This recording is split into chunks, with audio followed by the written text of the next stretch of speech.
Okay, ladies and gentlemen, we're back with you live from Atla in Harlem, New York. And there's a fella here in the hot seat now that's obviously not a New Yorker, but he is here in New York. And you've heard me talk about him on my television show and radio show. And in all honesty, most of what I've said has been pretty good. But, ladies and gentlemen, whoops, without further ado, Coach Dave Dobblemeyer, there you are. Now, you see that red square there? That's your microphone and your camera. If I ask you a question, don't look over here at Look me. right into that thing Look, right well, you there. don't have to get that close, but I got you. my camera can only take so much. But Coach David Dobblemeyer, did I pronounce that You right? did great. Pretty close for an Archie. All right, tell us, Coach Dave, where you're from, who you are, uh, as far as your ministry and your family, anything else you'd like to tell us. But look at that red square and explain to us about Coach David Dobblemeyer. Well, man, Pastor Wiley, first of all, it's great to be on with you. It's great to kind of reconnect with you. I don't know if you remember, I was about out in San Diego. I must have been 6, 7, 8 years ago with Yeah, James a long Hartline. time ago. Yeah, that's the last time I think you and I really connected face to face. So it's good to see that you're here. Coach Dave Dobbin. I was a high school football coach. Got sued by the American Civil Liberties Union way back in 1997 for having a prayer with our football team. I'm giving you the Cliff Notes version here. When, Well, they've heard me talk about it before. This okay, is the coach. so then, In fact, let me just get back here. In fact, ladies and gentlemen, you've heard me talk about him. He's the coach that we went to bat for. We said, hey, it's terrible. Here was the coach. Here was a guy that was a high school or junior high? high school. High school, junior high coach, and had the audacity to not only work with kids and work with the school, but to say, hey, we need to pray.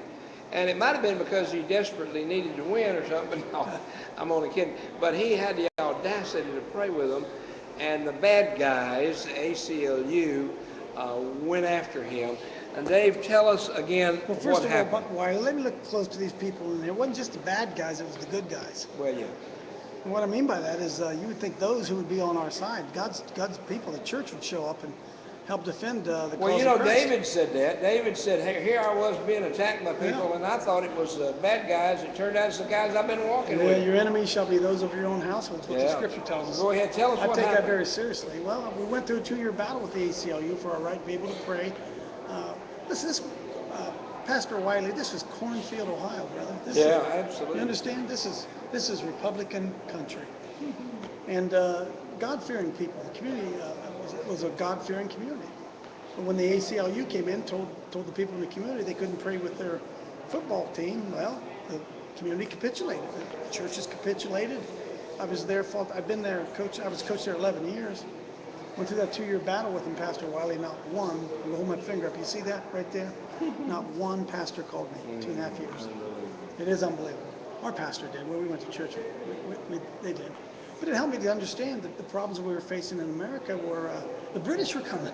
So I told everybody, it's back in 1997, that anti-Christian wave was beginning to break, and I was Yep. riding up on top of it. Yeah, yeah. Spent the last 12 years of my life, Pastor Drake, trying to awaken the church in particular to what's going on in America and our need for the church to be salt and light. Jesus told us that you are the salt of the earth, but if the salt loses his savor, it is henceforth good for nothing. Those are his words, not mine. That's right. That's right. Good for nothing except to be cast out and trodden underfoot of men. So All that's right, kind of it now in a nutshell. let's go back to the case a minute. Pass the salt ministries. That's what I started Yeah, after. Pass the salt. You're the salt of the earth. Take what you got and pass it on. that's right. Now, you fought the battle. You went to court. Tell us the outcome.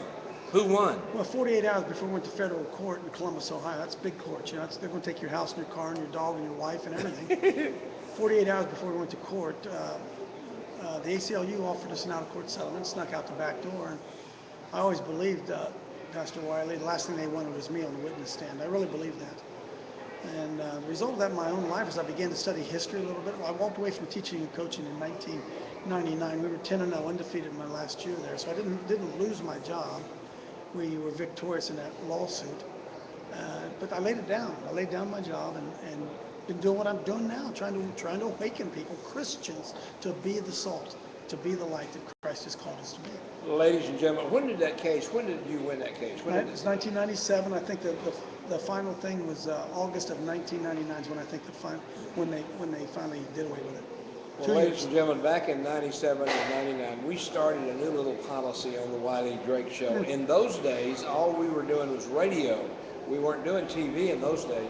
But I had a little saying that I had, and I said, another victory for Jesus and the good guys. Uh-huh. And we still put that out all the time. And I remember one of the first times we did it was I said, folks, y'all have heard of Dave Dobblemeyer, and now this final thing has come down. Another victory for Jesus and the good guys. Hey, Wiley, listen, we win if we fight. That's been my experience in all of my Absolutely. life. You win if you fight. You're guaranteed to lose if you don't fight. That's right. And what's happened to us, we've become so intimidated by the American Civil Liberties Union. I said to people, who are those uncircumcised Philistines? That's right. Who do they think they Who do they are think they that are? they can tell us that we can't pray with our own children? And so that's been part of my message, that we got to stand up and we got to push back. We will not win if we will not fight. No battle, no victory. That's the reality. We are more than Amen. conquerors, but not if we just sit on the sidelines and let them have us. Amen. And you know, I just saw a thing I read. You probably read it too, but it's about a coach. I think it was a principal, not a coach, but a principal. And he went before the school and went before the football game, as a matter of fact, and said, "Ladies and gentlemen, I've been told that we cannot have prayer at this sporting event anymore. Yeah. And I want you to know that I want to be a man of God. I love Jesus Christ, and I want to obey the law. I don't like the law. I don't want to obey it, but I will have to obey it because the law says we cannot pray at this sporting event." And a little boy got to the microphone and led in prayer. And before it was over, every person in the stadium stood and prayed and said, Good. they may tell the principal he can't pray, but they can't tell us we can't pray. Well, Pastor Wiley, they can't tell the principal that, sadly. Well, That's the truth. yeah, you're They're only absolutely able right. to do that because the church has remained silent and allowed Yes. that kind of thing to happen. And again, from my perspective, people say, Coach, there's a war on religion. There's a war on our First Amendment rights. I said, now, what are you talking about? I said, you got every right that you've ever had, but here's the difference. Are you listening, folks? You're not willing to pay the price that's required for you to exercise that right. You have to exercise that right. You're They ab- might throw you in jail. you're They might put handcuffs on you, but you have the right to say what you want to say, and I'm going to absolutely. continue to do that, brother. Absolutely. And ladies and gentlemen, Coach Dobblemeyer is one of my heroes. And I don't say that just because he's sitting here, but I say it simply because, as many of you know, you all have prayed for me before, during, and after I was in jail. And so we are willing to pay the price. Coach is, I am, and we hope you are too. We hope you'll contact us. And by the way, we're issuing again the request. As many of you know, I had the privilege to serve as the chairman of the Congressional Prayer Conference of Washington, D.C. And if you'd like to be a deputy prayer warrior, all you got to do is email me at wileywiley@att.net. We'll deputize you, and then when you're out there, you can say, hey, I speak for the Congressional Prayer Conference of Washington, D.C. I am a deputy prayer warrior, and you can say that. You can have your cards printed, do whatever you want to do. Now, don't get me wrong. Somebody says, man, if you do what Wiley tells you, you might go to jail.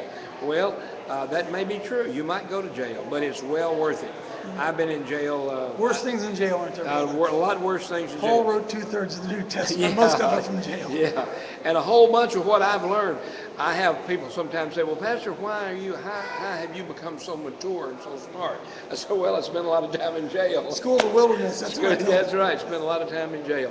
Well, Dave, thank you God so bless much. you, Pastor. God bless you, brother. Thanks for Thank you. having me on. Thank you for being on.